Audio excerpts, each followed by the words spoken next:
Alright, um, we're Bible Story, Volume 3, and then the mom on the front. And we're at Part 1, Story 5, So Near, Yet So Far. Okay? Do you know how far it is from Mount Sinai to the border of Canaan? Less than 150 miles. If there had been a good modern road across the desert, it in those days, which wasn't, and if Israel had owned the few hundred trucks, a lot of trucks, which they didn't, they could have covered the whole distance in about 4 or 5 hours.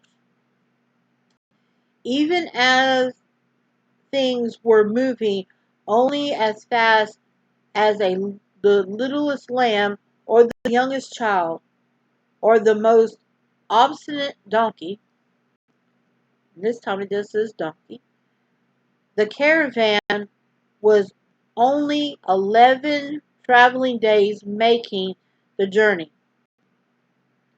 So it wouldn't have been very long after all the trouble over the quail and the worst trouble between Moses, Aaron, and Miriam that they drew near to the land of their dreams.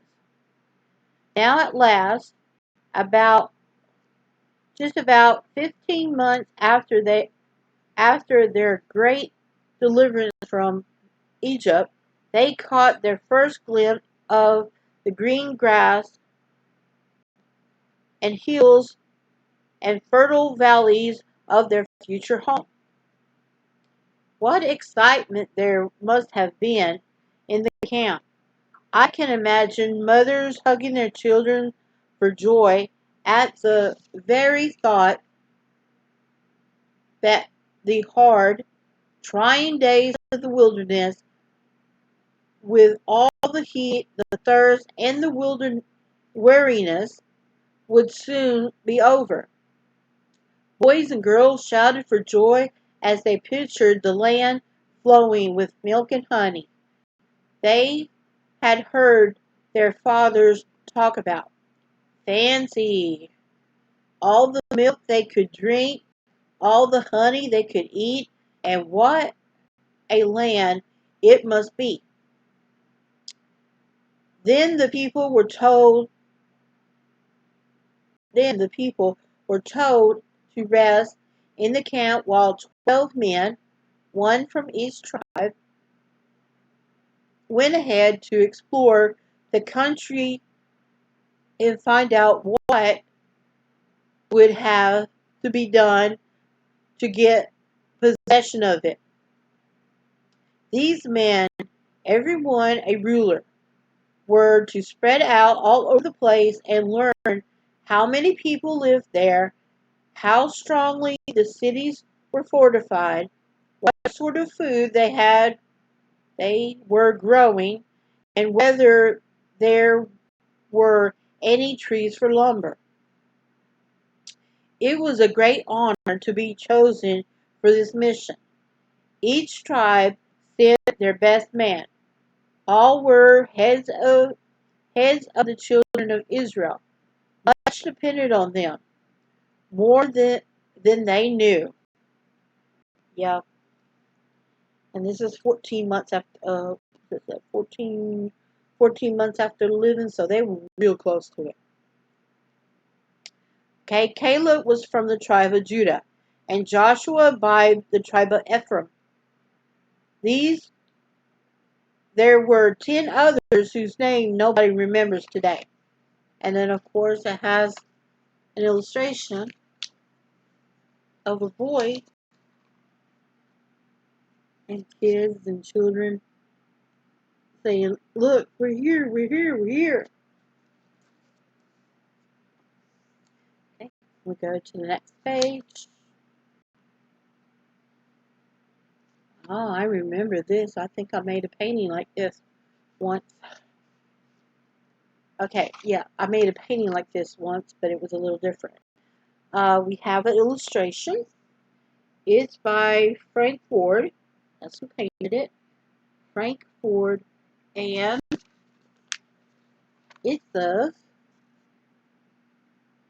then bring in grapes. Grapes back.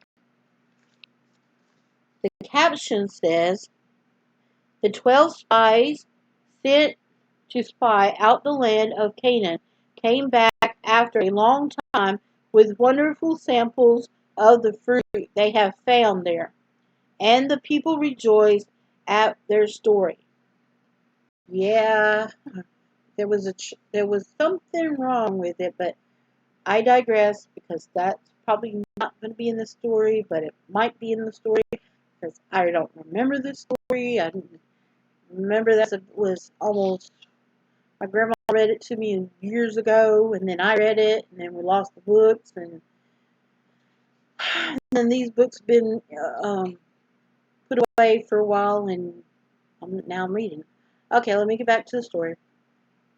As the 12 set forth, there were many goodbyes and good wishes for the thousands who gathered to see them off.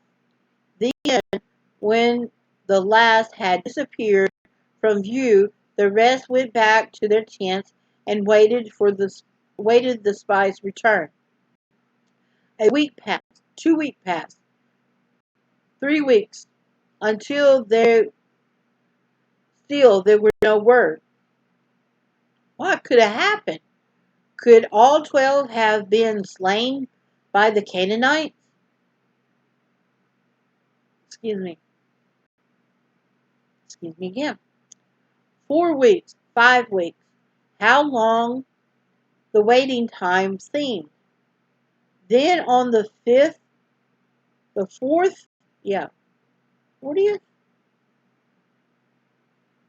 40th day they came back.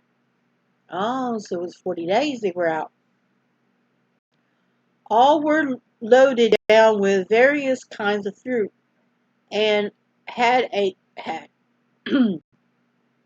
and how good it must have seemed to the people who had lived in the wilderness so long.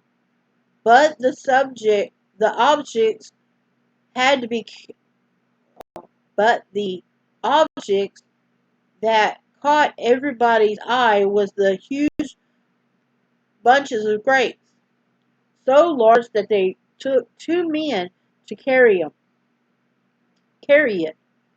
If this was the produce of Canaan, what a wonderful place it must be. As for the spies, they said they have never seen such a country. We came into the land,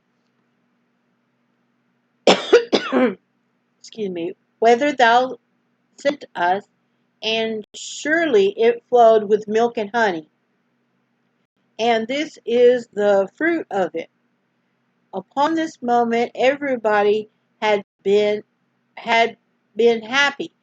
Faces were wreathed in smiles. Everybody wanted to go to Canaan at once. Then came the bad news. Nevertheless, the people be strong that dwell in the land, and the cities are walled and very great. And moreover, the children of, we saw the children of Anak there. Anak. Anak. Anak. Um, I'll let you know what that means in just a second. As some of the spies continued their description how strong the people of Canaan were, and how difficult it would be to take the land away from them, the hearts of the Israelites, it says Israelites, sank. It was an awful blow to them. Oh yeah, ain't okay. So I don't see it. Ain't according to what they were saying. The sons of Anath. They were giants. And I think the Bible said that we looked like little grasshoppers to the side of them. And that's what the Bible says. All right, let me get back to the thing. They had thought everything was going to be easy, just like the falling of the manna and quail being blown in by the wind. But this was terrible. Once more they began to murmur and complain. But Caleb still the people before Moses and said, "Let us go up at once and possess it, for we are well able to overcome it." It was a brave thing to say such at such a time, for all the rest, almost all, were against him. 10 of the men who were with him cried out, We be not able to go up against the people, for they are stronger than we. And the 2 of the 10, for Joshua stood with Caleb, and the people took the word of the 10. Their hopes were dashed, and they gave way to despair. And all the congregation lifted up their voice and cried, and the people wept that night. Too bad, but also the other 10, they never got to see it though. And they were the Smalls, but then, um, I digress. Okay, the next morning, they were all in an ugly mood, seething with hatred of Moses and God, and full of open rebellion. Would God, would God that we had died in the land. Would God that we had died in the land of Egypt. They cried, confusing words. And would God we had died in this wilderness. Then someone raised up and cried, Let us make a captain and let us return to Egypt. The disappointment was almost more than they could bear. But at that moment, Caleb and Joshua stood before the ragging throng and cried, This land which we passed through to search it is an exceeding good land. If the Lord delight in us, then he will bring us unto this land and give it us. Oh, crazy. King James will make your mouth go, ugh. Okay. Stone them, cried the people. But there were no stones to be thrown. There was no stones thrown. Suddenly the glory of God appeared in the tabernacle, and the angry crowd was hushed. Israel waited, ashamed and afraid, to hear what God would say. They had not long to wait, but when God spoke, they saw what an awful mistake they had made. They had said they wished they had died in the wilderness. All right, God said, they would have their wish. All those men which had been, all those men which have seen my glory and my miracles, which I did in Egypt and in the wilderness, and have tempted me now these 10 times, I have not hearkened to my voice. Surely they shall not see the land which I swore upon their fathers. In this wilderness they shall be consumed, and there they shall die. Back in the wilderness, shut out of Canaan forever. The heartbreak, the heartbreak of it. What a terrible price to pay for failing to trust God. And then, of course, it's got an illustration of Caleb talking.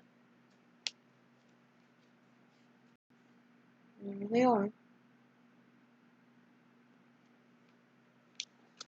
And you know this is it flipped backwards. It's not a forward, it's a back. Okay, and that was part 1, story 5. And I'm going to take a break, and then we'll go to the next story. All right?